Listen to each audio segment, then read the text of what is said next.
Welcome to Bus Stop, our weekly wrap-up show for Incubus. And this is a great episode, episode 5, episode 6 coming next week. Only 3 episodes, all the effing episodes to go.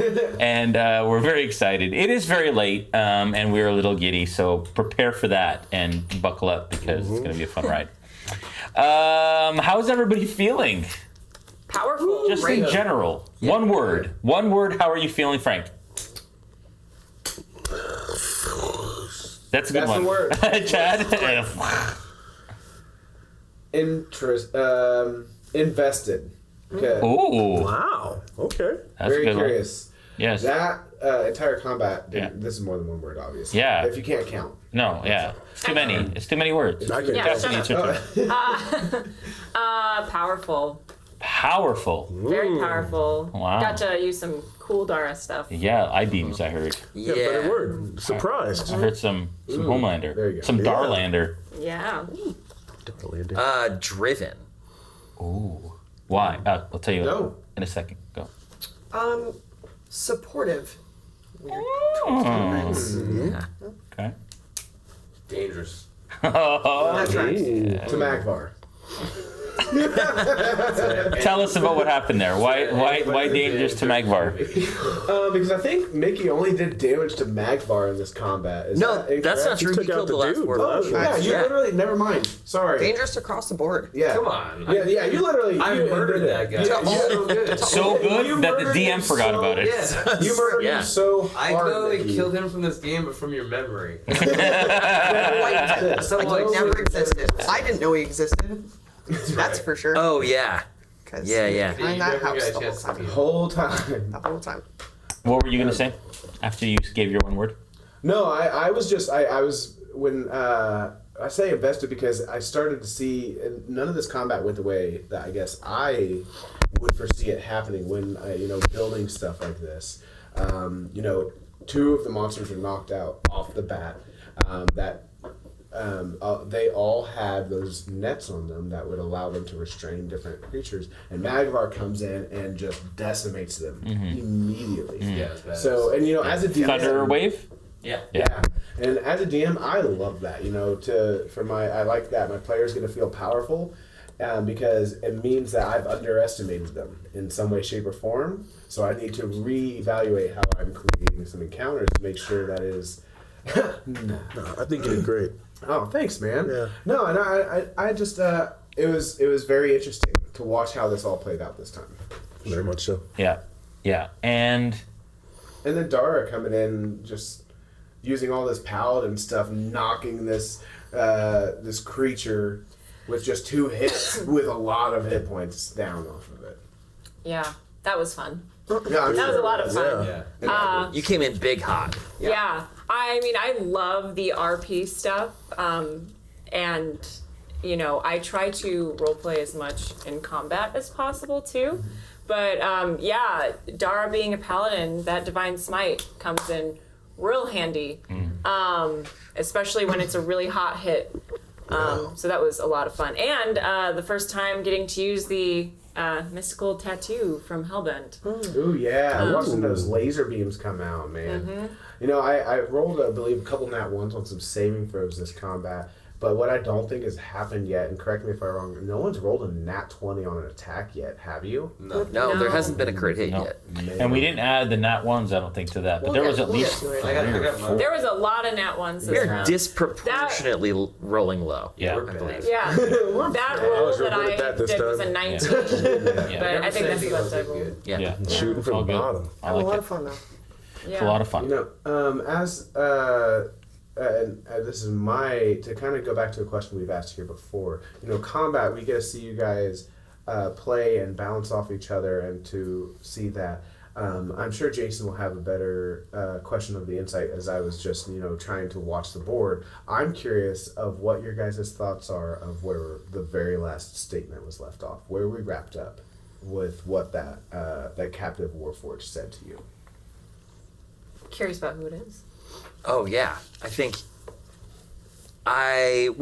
without knowing, I think Magvar and me, I think we're both worried that Mickey and Andy are right. That there's like that this, if it's this weapon of life or whatever, that like that the bodies are being swapped. You know, if Fumel was a Warforged and switched into a Tiefling body, that there are also like non-Warforged being, switched Fumel? with that. Shifter. Yeah, shifter. Okay, yeah.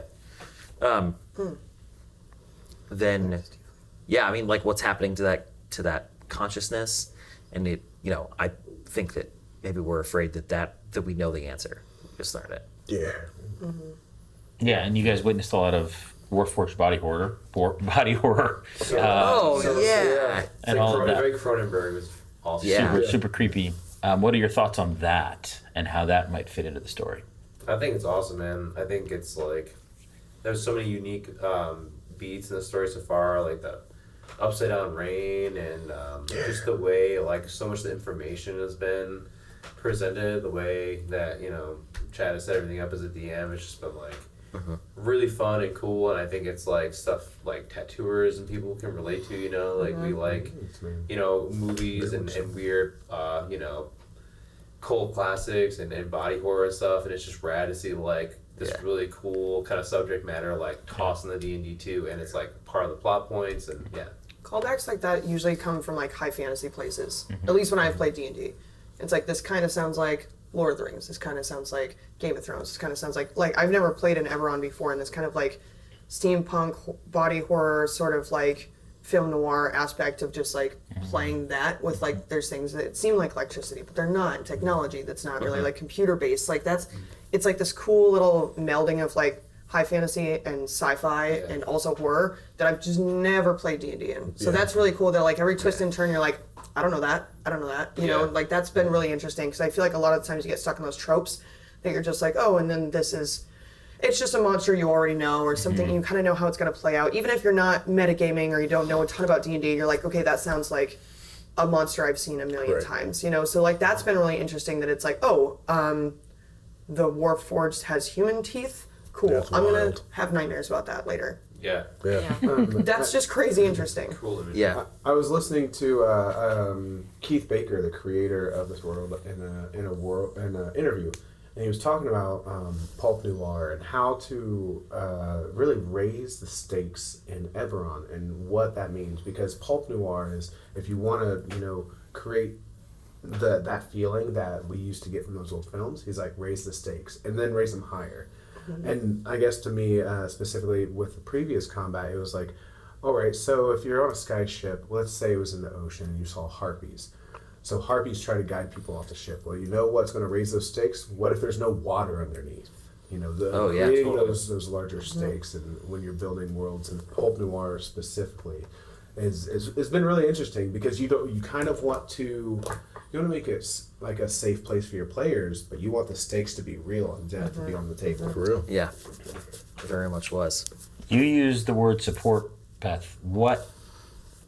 How does Yokai fit into that, and why did you use that word? Oh, because I'm a sneaky, selfish rogue, dude. Yeah. I don't do shit for other people. What are you talking about? Right. And I don't know if I really agree with that. I guess that's more what I've always played. That it's just like sneak around, take your sneak attack, take your damage, whatever, and it's like kind of realize that like a lot of this story-driven parts are like about things not only that tie into our main story that isn't 100% about one character, it's also people's backstories and races that we've never played with. And it was cool to step back and be like, all right, instead of like, how can I chuck my dagger or sneak up on something, I was like, all right, how can I support the other people that are doing things and do something like, all right, I'm going to go, take Dara and do something cooperative, or check the bridge before we walk on it, or let the horses go even though I would naturally steal a horse. I would steal 3 horses and leave, So it's like taking that thing where it's like, all right, I'm going to do this and like draw attention to myself as a rogue. Like I have the skills to do that, but it's not really in my wheelhouse as far as how I normally play like a sneaky character. So that's why I chose that word. It's just like I feel like I didn't do a lot, and I was kind of sitting back in my haunches going like, man, I didn't do shit. I didn't do anything in combat. And then I was kind of looking at my notes and I was like, no, I did a lot of things. They just weren't about me. Sure. And would you say that's a departure for Yokai? Of how you Both of thought us, you- really. Yeah. Yep. Fair enough. Beth and Yokai would steal 3 horses. Yeah. All day. Yeah. That's funny. It's an interesting analog to that for myself. Like, it's this character here, and I'm not sure what happened there. And this is like the newness for me and for, you know, like, and it played into Knarf that, like, you know, I didn't really do a lot of bard stuff this time. And I was trying to, like, you know, melee and do those things. And, like, thinking about it after the fact, it's like, you know, in real life, it's like I should probably rely on those other skills that I know are going to do things, because now I'm looking at stuff going, there are things I could have done. In game, you know, the way that I would play that now is that, like, you know, we just had a blast from the past, and, you know, the entire bard life was pushed to the side for a while. And I went back to the martial weapons and the things that I knew, and I wasn't thinking clearly yet. You know, and like in real life I wasn't either. And I think that put me at a huge disadvantage, like not working to my own strengths. Right. Yeah, interesting. Right. Awesome. All right. Well, only a few episodes left to go. Very, very excited to see how the rest of the adventure unfolds. And again, lots of little secretive sort of story beats were hinted at again as we continue down this road. And so very excited to be a part of it and to be able to sit back and just watch it all unfold. It's very, very exciting. 3 more episodes. What's that? 3 more Oh, episodes. 3 more episodes of this season. Episodes. Oh, spoilers, dude. Well, we'll see. We want to. Yeah, we'll Of see. course we will. If you'll have us. We love you guys. We'll see you soon. Bye.